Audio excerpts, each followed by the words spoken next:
भाईंदर महापालिका निवडणुकीदरम्यान एक अत्यंत दुर्दैवी घटना समोर आली आहे। उमेदवारी अर्ज दाखल केल्यानंतर काही मिनिटातच एका उमेदवाराचा हृदयविकाराच्या झटक्याने मृत्यू झालाय।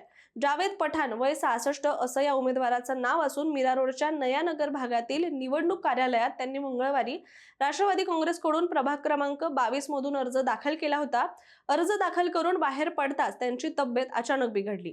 कुटुंबियांनी त्यांना तात्काळ रुग्णालयात नेलं, मात्र डॉक्टरांनी त्यांना मृत घोषित केलं आणि या घटनेमुळे शहरात हळहळ व्यक्त केली जाते। दरम्यान भाजपच्या पदाधिकारी वनिता बने यांनाही तिकीट नाकारल्यानंतर हृदयविकाराचा झटका आला असून त्यांच्यावर सध्या रुग्णालयामध्ये उपचार सुरू आहेत।